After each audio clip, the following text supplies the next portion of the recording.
Hey guys, LevelCap here. Today we're going to be reviewing the JS2 PDW for Battlefield 4. This is a brand new weapon available to the Engineer class, and when I say brand new, I mean brand new to the Battlefield series. It's a Chinese built weapon. It's bullpup in design, so you load the magazine towards the rear of the weapon, which means it's going to take a little bit longer when you do a reload, 2.3 seconds for a short reload to be precise. But to counter that, we have a magazine that holds 50 rounds, so you're going to have quite a few bullets to work with before you need to actually reload.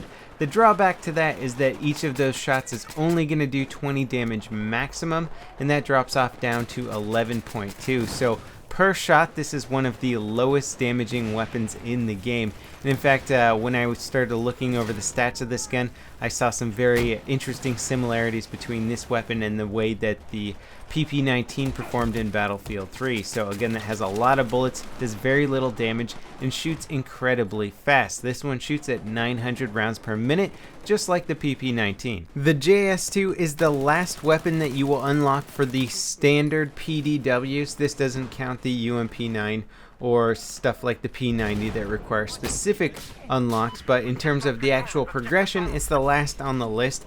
And is it actually worth the grind to get there? I shouldn't say grind, because I actually had a lot of fun unlocking the PDWs. It's an interesting one. Like all other PDWs, it certainly favors hipfire. It's not the most accurate while aiming down sights, but its rate of fire seems to make up for that a lot. 900 rounds per minute is hard to argue with. Bringing in the stats from Simthic.com, there's a few things here that sort of give me an idea of how I would like to ideally outfit this weapon. The first thing is right below the gun, you see 320 meters per second. That's the bullet velocity coming out of the weapon, and that is an extremely low bullet speed, meaning it's not going to be an effective weapon at long range. Moving targets at a distance are going to be very hard to hit, so you're going to want to keep it close quarters. Also, it means if we put a suppressor on there, it's really not going to lower our bullet velocity too much. So the suppressor just has a penalty against your hipfire spread accuracy, and you can make up for that by attaching a suppressor and a laser sight to try and balance out those two things. Now when it comes to the recoil, we have a fairly medium side-to-side recoil and a pretty decent horizontal recoil. So overall, this gun's going to kick quite a bit, and you're going to have to control it. Again, this is going to make it very difficult to use at longer ranges, and it's really going to try and quarantine you to just close quarter fighting, which is mostly what PDWs are about, but every now and then it's nice to be able to try and switch things up a little and sneak out some long range kills with a weapon that's not necessarily meant for it. Like a lot of the other PDWs, this one does not have a underside rail attachment spot, so you can't put any sort of grip on here to help you better control the weapon. Fortunately, it's fairly easy to control for your close quarter hipfire needs. People are right in your face. You're not going to need to be too accurate anyway. The rate of fire should take care of most of your precision issues. You'll notice that I use an RPG here a lot to sort of clear out building walls and take out people at a distance. You're definitely going to need to use that RPG in conjunction with this PDW for long range targets. When comparing the JS2 to other PDWs, it doesn't necessarily stand out in any categories. However, this isn't a bad thing because it is actually a fairly versatile PDW for being a PDW. It kind of rides a middle ground compared to the other ones. It's not the most accurate for hipfire, it's not the most accurate while aiming down sights, it doesn't have the highest damage per second, it doesn't have the lowest reload speed. It's just sort of middle ground there, and you can kind of tweak it a little bit in one direction or the other with barrel attachments and laser sights and that sort of thing to try and get it firing the way that you would like it to. But overall, it's actually a fairly easy to use PDW. It's decent for most close to close medium situations.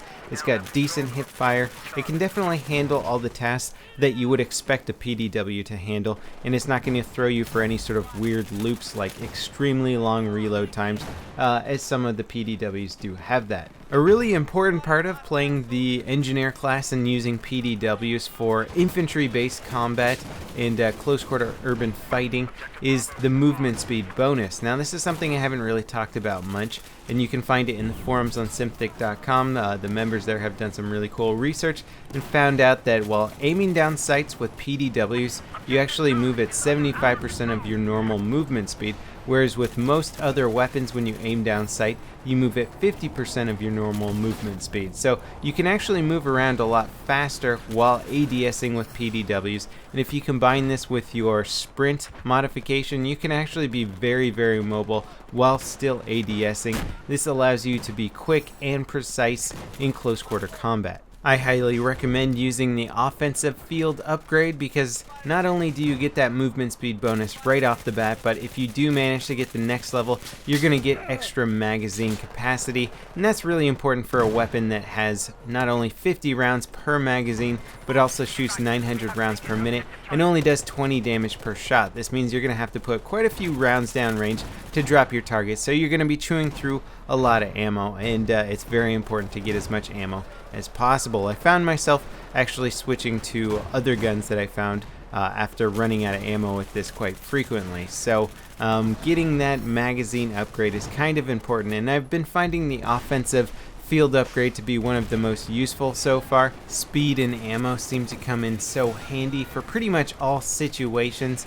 If you're playing a different class, of course, like the recon class and sniping, well then the sniper field upgrade is pretty darn good.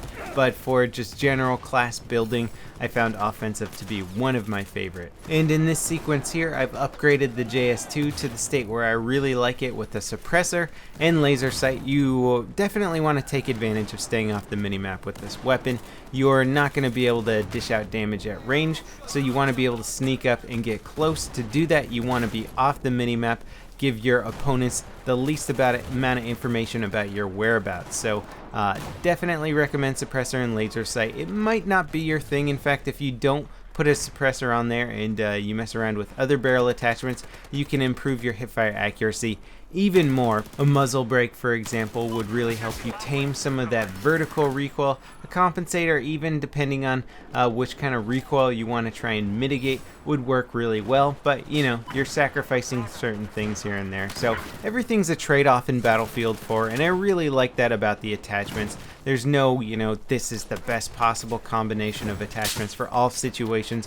Every gun sort of has its pros and cons. Every attachment, again, has its trade-offs. And I will say that overall, the JS2 has been a worthwhile weapon to get. I don't know if it warrants the last weapon on the unlock list there. I really do like the CZ3A1. It's still one of my favorites, but the JS2 is a good versatile PDW, and you know how I like my versatility. I'm kind of attached to weapons that are good in multiple situations or can be customized for different kinds of scenarios. So that pretty much wraps it up for my review of the JS2. I hope you guys enjoyed it. I hope you learned something, and I'll see you next time. This is LevelCap signing off.